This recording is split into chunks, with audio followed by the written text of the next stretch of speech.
Megha food खजानामध्ये तुमचे स्वागत आहे। तर आज आपण बनवणार आहोत कलेची पेठा सुक्का मसाला।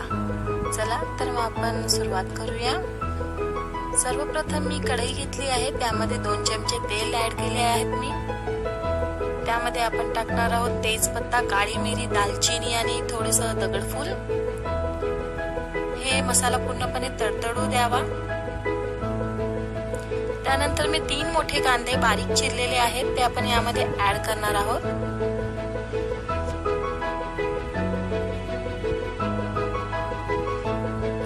कांदा पूर्ण गोल्डन ब्राउन होईपर्यंत भाजून घ्यायचा आहे। तुम्ही बघू शकता आपला कांदा हा छान परतला गेलेला आहे, अगदी गोल्डन ब्राउन सारखा।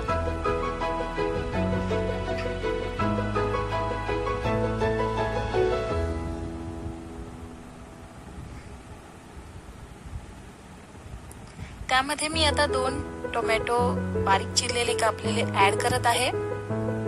ते सुद्धा छान आपण भाजून घ्यायचे आहेत, यामध्ये अगदी मुरलेले। मसाला छान आपला भाजून घ्यायचा आहे। त्यामध्ये मी ऍड करत आहे माझी पेस्ट, ज्याच्यामध्ये मी अर्धा सुके खोबरे, धने पावडर आणि एक टोमॅटो यामध्ये ऍड केलेला आहे मी, आणि थोडेसे जिरे याची पेस्ट बनवलेली आहे, ती मी यामध्ये ऍड करत आहे। पूर्ण मसाला छानपैकी भाजून घ्यायचा आहे। मसाला भाजून झाल्यानंतर यामध्ये मी 2 चमचे आलं लसणाची पेस्ट ऍड करत आहे। हा पूर्ण मसाला छानपैकी परतून घ्यायचा। आता यामध्ये मी 2 चमचे मीठ ऍड करत आहे, चवीनुसार तुम्ही यामध्ये मीठ घालू शकता। त्यानंतर अर्धा चमचा मी इथे हळद टाकत आहे। 4 छोटे चमचे मी यामध्ये तिखट घालत आहे, तुम्ही तिखट तुमच्या आवडीनुसार घालू शकता। त्यानंतर 1 चमचा मी यामध्ये धने पावडर, गरम मसाला ऍड करत आहे,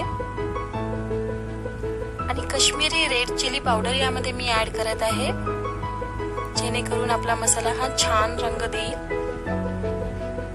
आणि 1 चमचा मी चिकन मसाला पावडर ऍड करत आहे। हा सर्व मसाला आपण या मसाल्यांमध्ये मिक्स करून घ्यायचा आहे। त्यानंतर मी घेतलेला आहे आपला कलेचा पेठा, त्याचे मी छोटे बारीक तुकडे करून घेतलेले आहेत, तो या आपण मसाल्यामध्ये ऍड करून घेऊया।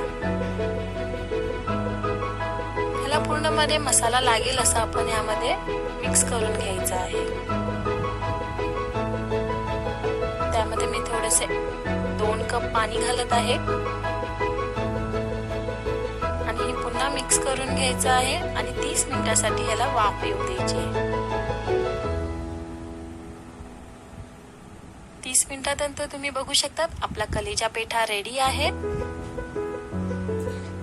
अगदी छान रंग आलेला आहे याला। यावर मी कोथिंबीर टाकून याला गार्निश करते। तर आपला कलेचा पेठा रेडी आहे। तुम्ही हा कशावरही राईस रोटी बरोबर खाऊ शकता। तर तुम्हाला माझी रेसिपी आवडली असेल तर तुम्ही लाईक करा, शेअर करा आणि कमेंट करा। माझ्या चॅनलला सबस्क्राईब करायला विसरू नका। थँक्यू।